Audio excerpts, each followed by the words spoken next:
Bueno, buenas tardes, bienvenidos a esta nueva actividad académica de nuestro Instituto de Derecho Canónico y Eclesiástico, aquí del Colegio de Abogados Quilmes.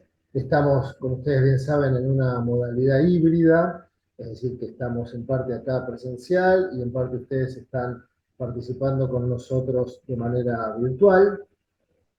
Hoy vamos a tener la inmensa alegría que uno de nuestros integrantes va a dar una conferencia, va a dar una exposición acerca de la integración de la educación en el Estado y la aplicación y la consideración de las normas del derecho canónico que regulan esta actividad.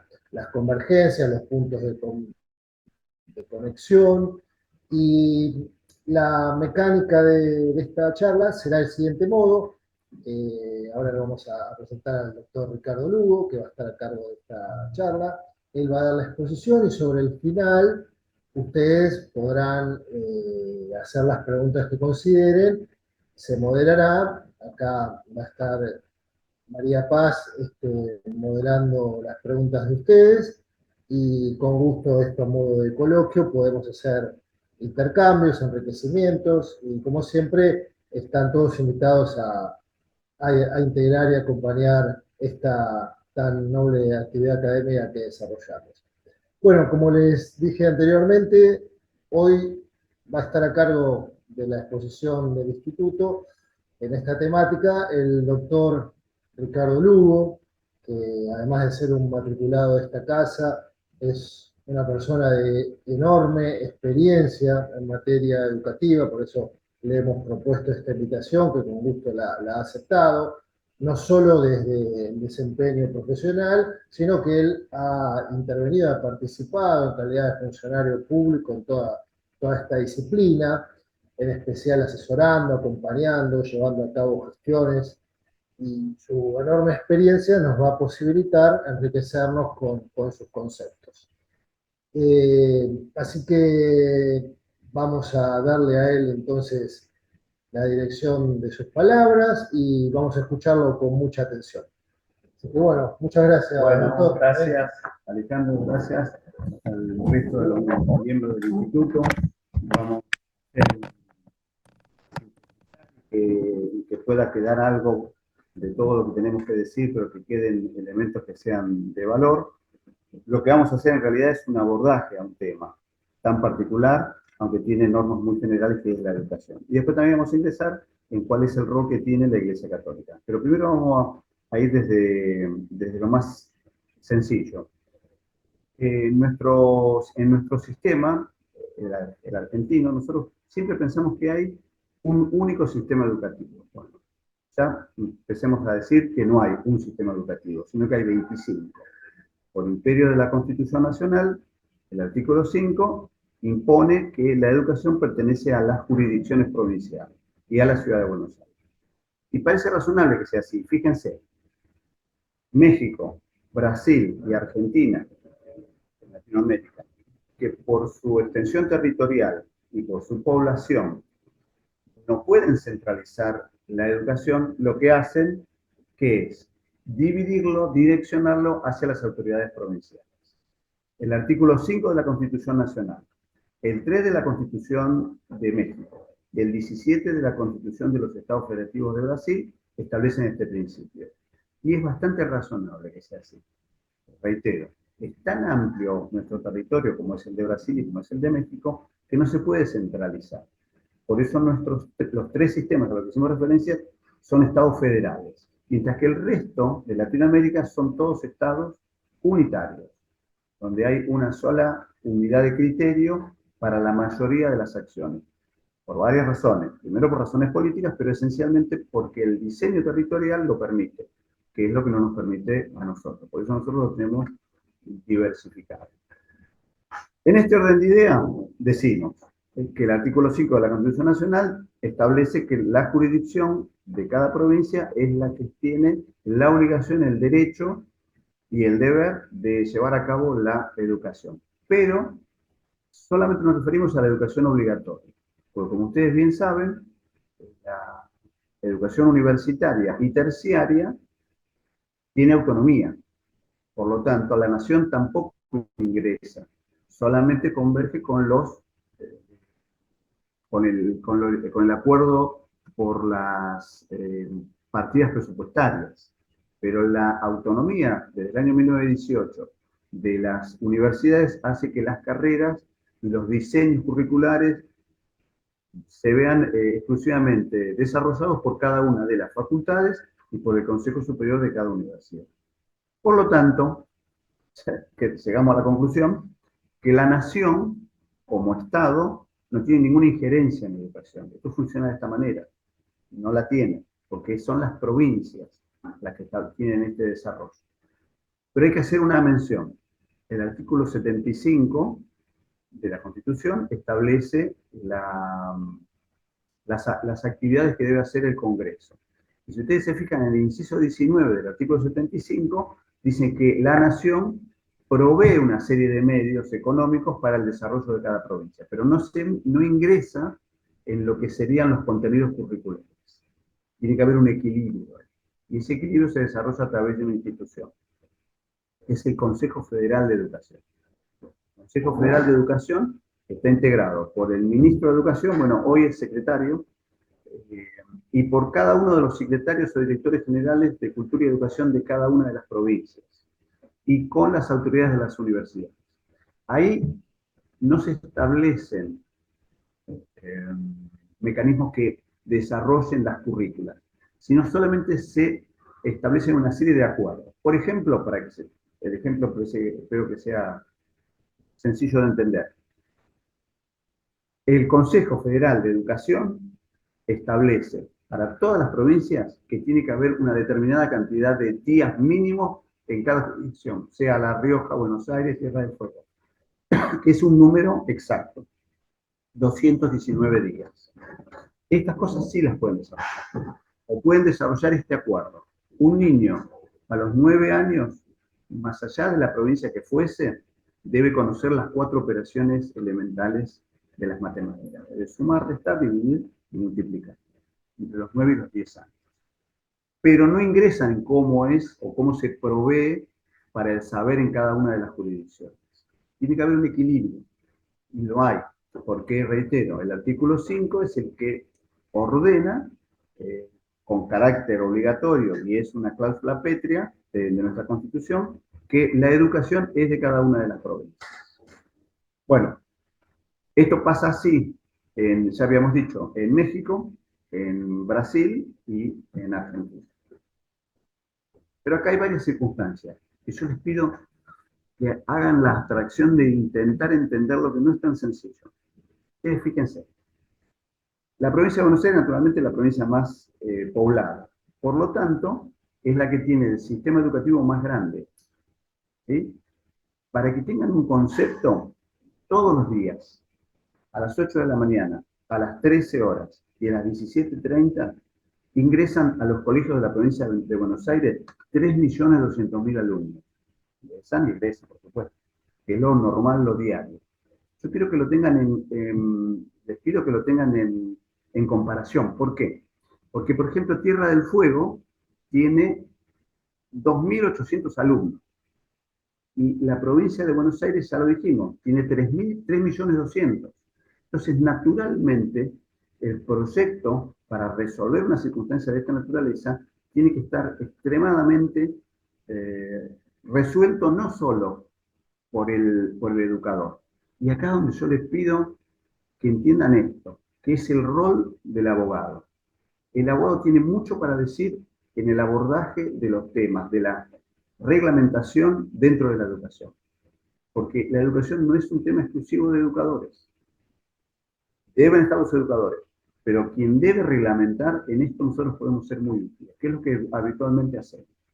Intentar regular, les reitero, un sistema como el de la provincia de Buenos Aires, que tiene 3.200.000 habitantes, tiene que estar extremadamente regulado.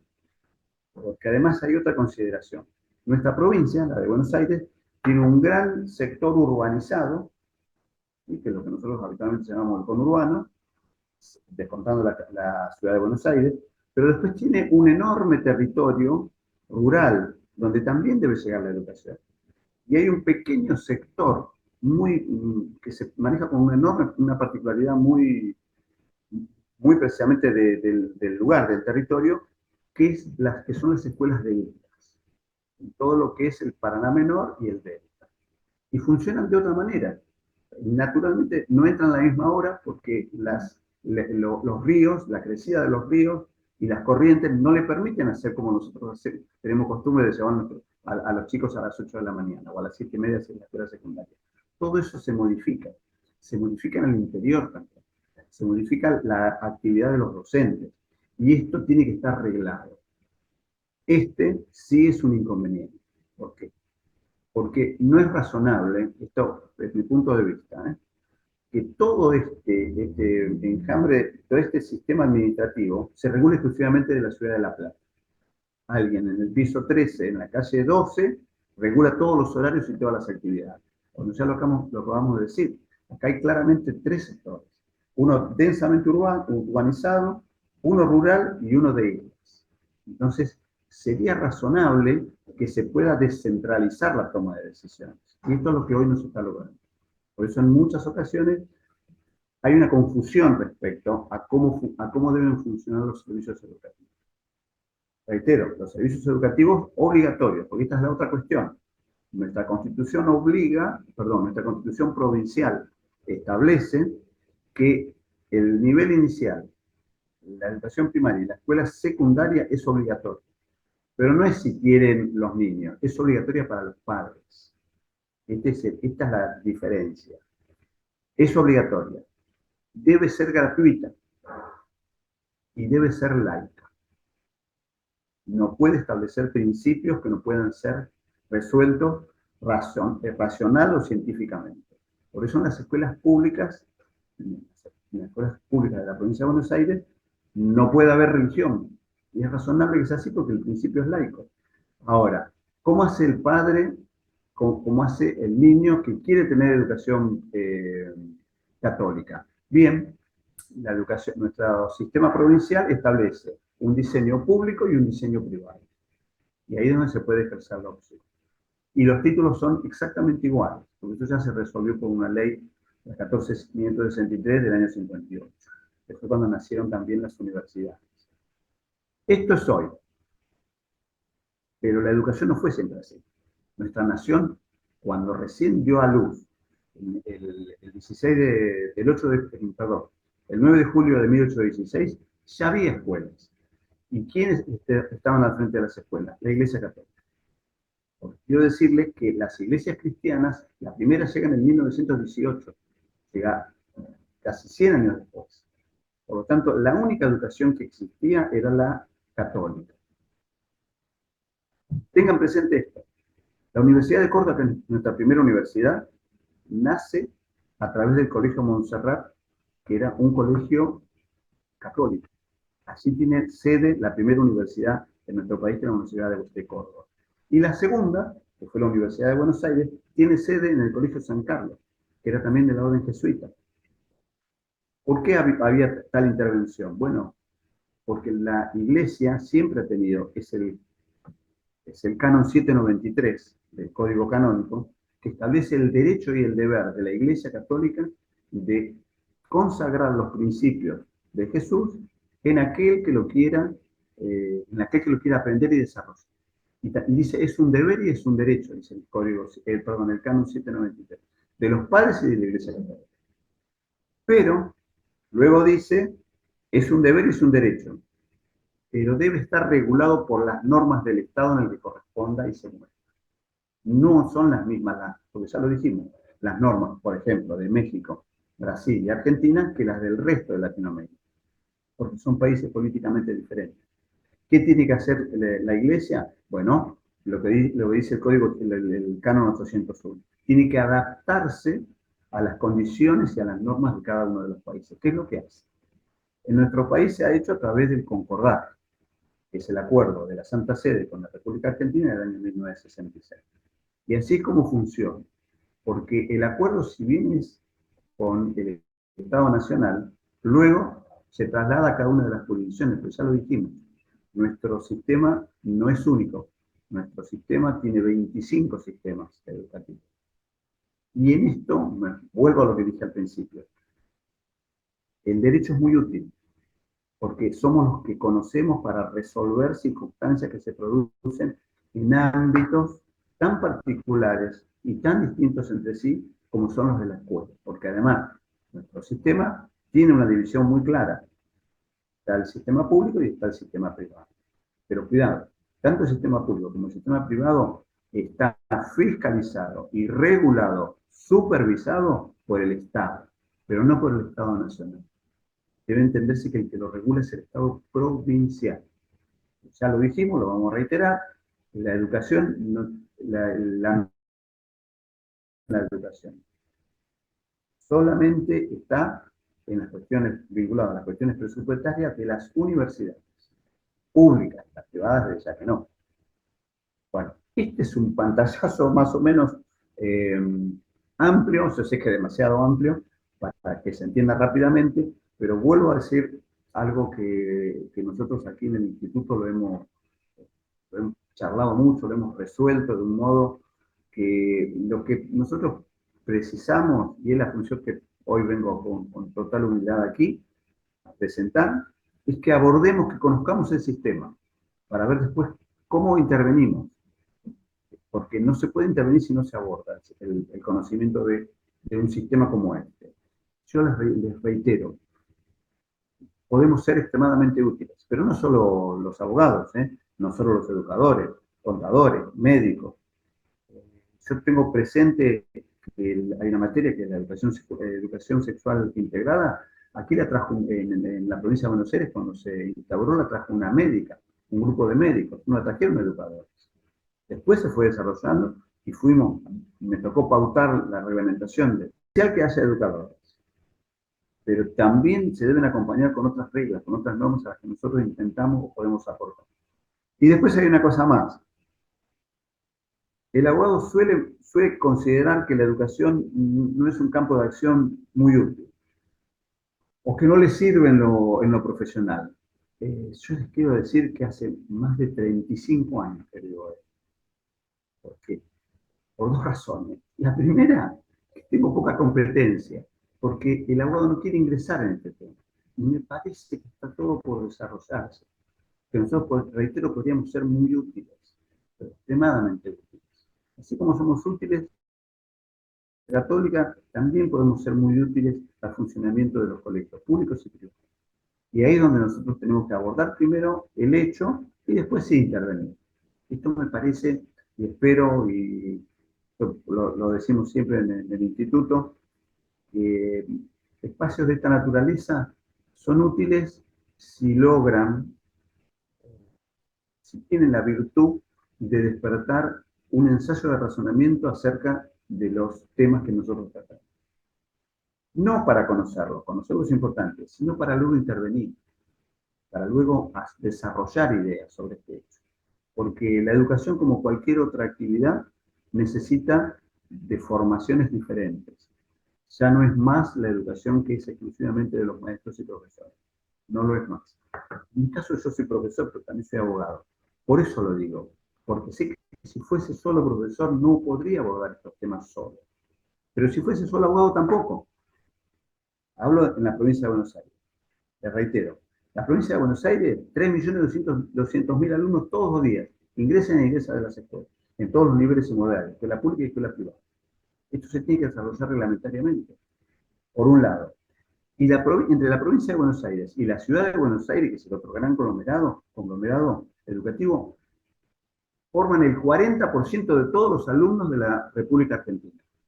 O sea, casi la mitad de los alumnos de la provincia de Buenos Aires están en este espacio territorial. Se tiene que reglamentar. Y no en todas las ocasiones está bien reglamentado. Para que entiendan el concepto, no porque no lo vayan a entender. El conglomerado educativo más grande del mundo es el de Nueva Delhi. Y el segundo es el de México, Distrito Federal y la provincia de Buenos Aires, en cantidad de alumnos, docentes y escuelas. Para que tengan una idea, la provincia de Buenos Aires tiene 95.000 escuelas. Solo la provincia de Buenos Aires. Públicas. más 18.000 privadas.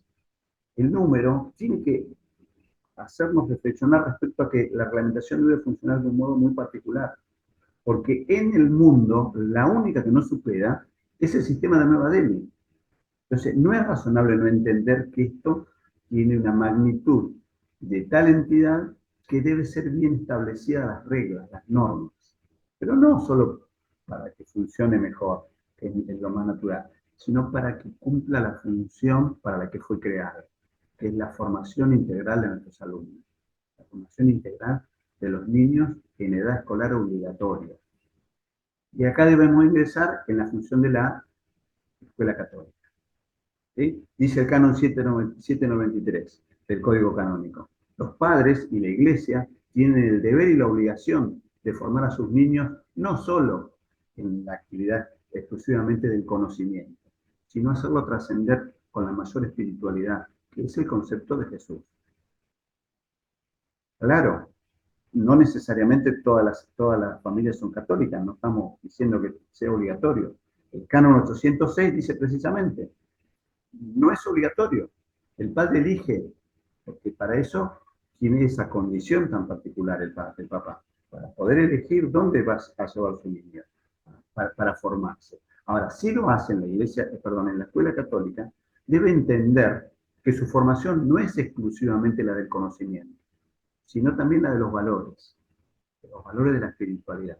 Por eso, la iglesia católica tiene un concepto de educación, que es la transmisión de conocimientos y valores a una sociedad dada, en un tiempo dado, y que siempre persigue un fin político, pero no político partidario. El fin político es el acrecentamiento del saber del niño con una trascendencia espiritual. Este es el concepto que tiene la enseñanza católica. Que como ya lo dijimos, la escuela pública no es así, porque dijimos que una de sus características era que era gratuita, que era obligatoria, era laica. Entonces no hay ninguna razón para la cual las escuelas que se abren diariamente a las 8 de la mañana tengan que enseñar religión. ¿Por qué? Porque el padre que lleva a su niño a la escuela pública no está interesado. Y si está interesado en comprender algunos de los conceptos vinculados al espíritu, debe concurrir a una escuela que puede ser católica, judía, cristiana, la que fuese. Porque no lo va a encontrar en la escuela pública. Y está bien que sea así, porque esto no debe sorprender a nadie. Debe darse de este modo, de un modo más natural. Nuestro sistema educativo, con los errores que tiene, porque no funciona, no es que funciona perfecto, ha dado a nuestro país los 5 premios Nobel que tiene, donde todos fueron alumnos de la escuela primaria, secundaria y de la universidad pública. Tiene el nivel de formación más alto de toda Latinoamérica. Las pruebas lo demuestran. Yo entiendo que todo no funciona bien, no estamos diciendo que todo funciona bien, que es perfectible. Y que a mí tengo la impresión, y espero que la compartan, y si no, que lo razonen, que un modo que va a mejorar o que va a llevar a una mejor, a un nivel de perfección mayor, es la descentralización de la toma de decisiones. Porque que un problema que se produce en Trenquelauquen, a pocos kilómetros de La Pampa, lo termina resolviendo un funcionario en la ciudad de La Plata. No es natural, no es razonable. Yo quiero que entiendan, quiero que comprendan que, por ejemplo, la cantidad de escuelas de España y la cantidad de docentes de España, del Reino de España completo, es menor a la de la provincia de Buenos Aires, de la provincia de Buenos Aires. ¿Pero por qué? Porque nuestro sistema es obligatorio. Todos los niños tienen que estar en la escuela porque es obligación. La ley lo establece con esta precisión. En España depende del nivel o la modalidad, no es obligatoria. No es obligatoria, depende del nivel de modalidad, tampoco en Brasil. Sí es en algunos estados, porque allí funciona un sistema que se llama estadual, donde en algunos estados, que serían nuestras provincias, la educación la da el Estado, en otras la comparte con el Estado Nacional, y en otras es exclusiva del Estado Nacional. No tiene las mismas reglas que tenemos nosotros. Ya lo dijimos, el artículo 5 de nuestra Constitución lo dice con toda certeza, pero el 12 de ellos no lo pone a elección de cada uno de los estados. Y el artículo 3 de la Constitución de México es el sistema que tenemos nosotros, es igual. Pero yo me quiero reiterar, ¿eh? Las pruebas educativas, justamente la semana pasada se terminó de desarrollar la última, que dará sus resultados aproximadamente en 30 días. Son las mejores de toda Latinoamérica. El nivel de analfabetismo nuestro, ¿saben cuánto es? Si ustedes presentan 100 personas, entre mujeres y niños, y con muestras representativas del interior del país, del conurbano, de las ciudades, 0,3 nivel de analfabetismo. No es ni siquiera una persona sobre 100. En Bolivia es el 12, en Ecuador es el 7%, es decir, si toman 100 personas, 7 son analfabetas. Nosotros no tenemos ese inconveniente, por muchas razones, pero esencialmente porque el sistema ha logrado corporizar y ha logrado integrar a todos aquellos quienes estando en condiciones de ser escolarizados, tienen la obligación los padres de hacerlo. Y en esto ha colaborado muchísimo la Iglesia Católica, ya lo dijimos. Cuando aquí no había educación, la educación era de las iglesias católicas. Para muchos de ustedes que cursan en las universidades, ustedes saben que las universidades se forman por carreras, las carreras se forman por materias, y cada materia tiene su cátedra, ¿no? ¿Estamos de acuerdo en esto? ¿Saben dónde viene? Pues, ya entenderán dónde proviene la palabra cátedra. Precisamente de las catedrales, porque allí funcionaron las primeras universidades. La Universidad de la Sorbona tuvo su origen en Notre Dame. La Universidad de Bolonia también, que es la más antigua. ¿Por qué? Porque el que sabía leer y escribir era el obispo de la ciudad y era el que desarrollaba los saberes intelectuales superiores. No estoy hablando de la enseñanza primaria o secundaria, sino de la universitaria. Allí nacen todas las universidades. No fue, aquí fue también igual. Recién lo dijimos, en el Colegio Montserrat en Córdoba comenzó a funcionar la Universidad de Córdoba y en el San Carlos, desde aquí de la ciudad de Buenos Aires, todavía existe, comenzó a funcionar la Universidad de Buenos Aires. Claramente la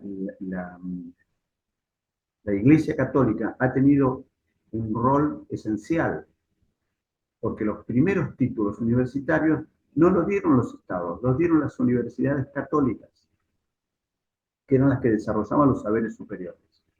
También, naturalmente, desarrollaban los saberes inferiores, porque ninguno de esos egresados podía no leer ni escribir. Pero el rol esencial de la universidad ha sido siempre el de formar profesionales, de formar las personas que iban a desarrollarse en la sociedad, pero siempre con el perfil católico. Hasta que luego, por supuesto, el surgimiento de los estados hizo que el Estado tomara para sí, pero no el Estado nacional, sino los estados provinciales, tomaran para sí este rol. Siempre en los sistemas federales, retiro Latinoamérica, México, Brasil y Argentina. El resto funciona de otra manera. Bueno, yo no quiero, porque si profundizo más, me gustaría que se queden con conceptos, que el desarrollo de este pequeño espacio sea conceptual, que tomemos conciencia de la dimensión que tiene nuestro sistema. Y ojalá pueda alguno tener el compromiso, y en esto nos ponemos, el Instituto se pone a disposición, de intervenir y ver cómo pueden desarrollarse ideas de esta naturaleza. Yo me quiero referir nuevamente a lo que hoy se llama educación sexual integral, que lo trajo un grupo de médicas y que hoy es una materia más en la escuela secundaria. No lo trajo un educador, después lo fuimos trabajando con educadores. Bueno, este tema y otros tienen que venir a partir de esfuerzos no exclusivos de los educadores, sino también de aquellos profesionales o de aquellas profesiones que tienen mucho para aportar. En este caso, el derecho, pero no es el único.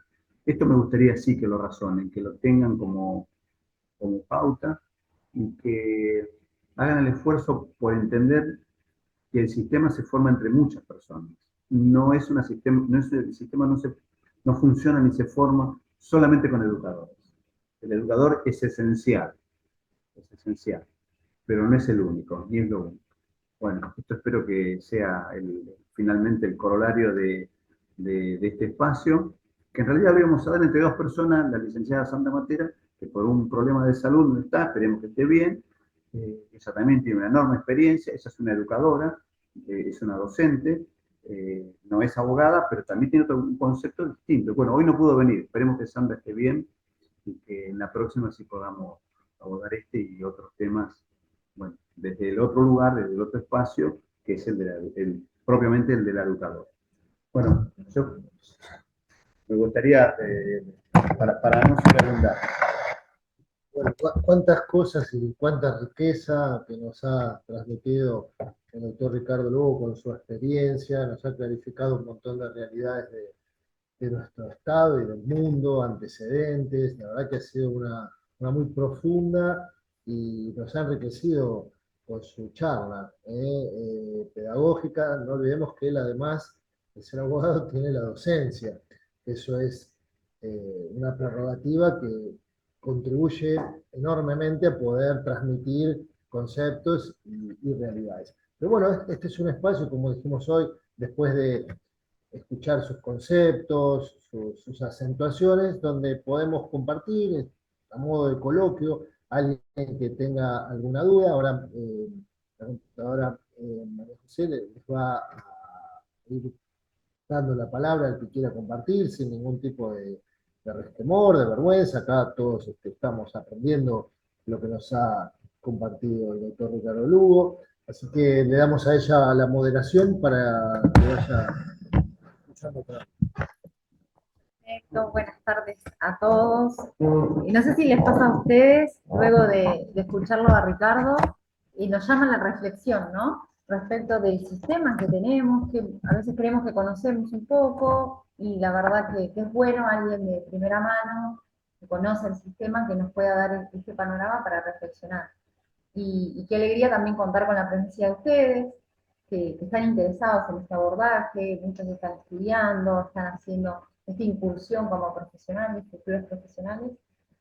Así que sería buenísimo que quiera hacer una consulta, es el momento. Bueno, acá como comisión queremos entre todos aportarnos, ¿sí? El que no sabe puede hacer una consulta, que acá Ricardo generosamente nos está ayudando a comprender el sistema, y yo creo que es la función de todos nosotros acercarnos, ¿no?, a esa realidad para hacer el aporte.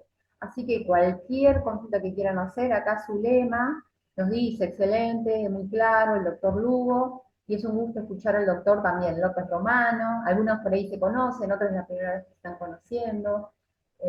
Alguna duda, alguna consulta, algo que necesiten, como algunos si quieren escribir, lo pueden escribir también, o si no, se pueden desbloquear y hacer la consulta.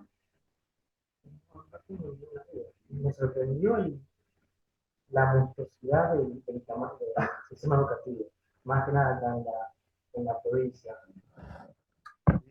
yo coincido que con el objeto de mejorarlo, primero hay que abordarlo y comprenderlo, y después se puede entender que hay muchísimo para entender, pero mucho más de lo que nosotros creemos, muchísimo más, porque el diseño que tiene no es que esté mal resuelto, pero tiene muchos elementos que pueden ser perfectibles, pero tenemos que abordarlo exclusivamente desde la docencia.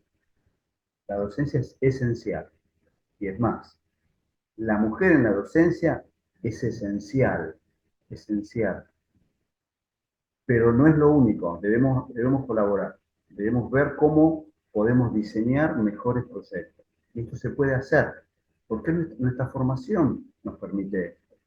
El derecho nos da esta posibilidad de ingresar en tantos diseños de la salud, del trabajo y ahora de la educación. Y ya les dije, nadie quiere participar porque todo el mundo dice: no, esto me parece que no lo voy a poder resolver, no me interesa. Sería una cuestión entonces de, ahora te conocen a vos, los que no te conocían, si tienen un interés en la educación, decir: bueno, ahora ya lo conozco, ¿no? A ver, decime en esto. ¿Dónde puedo entrar? Claro, ¿Cómo me podés ayudar? claro, Sobre todo el que recién está comenzando, claro, ¿no? Que es el primer paso, pero parece difícil. ¿Cómo hago? Bueno, no, acá ya lo tiene el doctor no, Lugo, porque para decir que está en la comisión, me puedo acercar a efectivamente él. los niveles y las modalidades tienen sus propias características. Esto es cierto, no hay la menor duda. Pero no porque no puedan resolverse y desandarse desde la reglamentación, que es nuestra formación. Claro. Nuestra formación reglamentaria es lo que nos permite a nosotros diseñar en todas las actividades humanas. Y esta no es la excepción. Esta no es la excepción. Qué campo, ¿no? Qué campo Enorme, grande, enorme. enorme. Ahí la doctora Por supuesto, coincido con la doctora que el docente es esencial. Si nosotros no estamos diciendo que vamos a prescindir del docente, en absoluto. seguro. Preguntar. Es entendible. Yo me pongo en el lugar del que está del otro lado y dice, yo no conozco este tema, me resulta difícil desarrollarlo. Y esto es claro, y eso está bien. Y es un hecho de responsabilidad. Es decir, no abordo este tema porque no es el que mejor conozco. Y está muy bien esto. Pero lo que nosotros quisimos hacer en este espacio es que ustedes aborden el tema para después intervenir. Lo primero que tienen que abordar. Hay una gente no lo nombré en el espacio, pero lo quiero decir ahora, donde sí somos muy necesarios. ¿Saben dónde?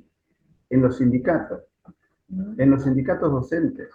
Yo no puedo decir, porque todos los sindicatos están atravesados por educadores, cosa que corresponde, pero no saben reglar las actividades o no las hacen del modo correcto. Y no lo digo porque me parece, porque yo fui asesor de dos,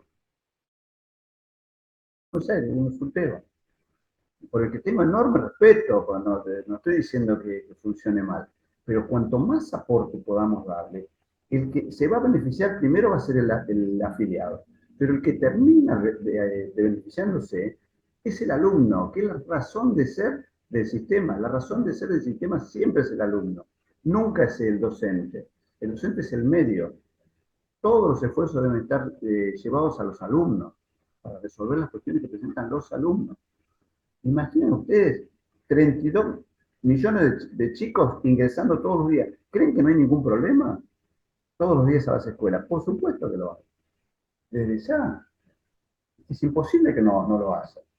Pero tenemos que intentar abordarlo para ver cómo podemos dar soluciones. Perfecto. Ahí también en el chat nos están consultando qué día se reúne el Instituto de Derecho Canónico. Nosotros estamos organizados, solemos hacer reuniones, la frecuencia la vamos viendo según los proyectos que tengamos en camino, así que lo que podemos hacer, el que esté interesado, en este caso Mabel, si querés dejarnos tu número de contacto, nosotros tomamos nota y nos ponemos en contacto, porque es lindo estar en contacto, es lindo empezar a unirnos, sobre todo en los que tenemos esta identidad de querer colaborar en la educación. Y mientras lo escuchaba Ricardo, más pensaba, ¿no? En estos tiempos de cambios, donde la tecnología también viene a cambiar el sistema de la educación, los chicos necesitan otras necesidades, ¿cómo los ayudamos a regular todas esas necesidades, ¿no? Ustedes como abogados, que conocen las normas, ¿cómo podemos hacer para acompañar una educación saludable también? Vieron que hay varias problemáticas juveniles, acentuadas en las tecnologías, entonces, bueno, que no todavía están reguladas en nuestro país, como en muchos países, pero digo, pensamos como profesionales a la buena voluntad del servicio para los chicos, ¿no? Para las familias, que tanto nos necesitan. También Leonela Alderete Ruiz nos dice, buenas noches, la verdad no conocía al doctor, recién me pude conectar, no sabía de esta comisión. Sin conocerlo, siempre me resonó más el aspecto social del educador y de la profesión. Hice el tramo pedagógico, así que acá bien. también tenemos otra potencial ahí hay una persona que está formada. Educadora, sí. buenísimo que se haya podido conectar. Quizás debe tener mejores elementos, mayores recursos, porque si hizo el tramo de capacitación, sí, por supuesto, el concepto es diferente, es natural. Miren, nuestro instituto que preside acá el doctor Alejandro López Romano, siempre hizo hincapié en esto. Aquí no somos todos abogados. Ella es contadora, tenemos médicos, tenemos educadores, es multifacético. ¿Por qué? Porque para aportar no tenemos necesidad, no tenemos ninguna, no es que el mérito tiene que ser solamente de abogado. La mayoría somos abogados, pero no todos.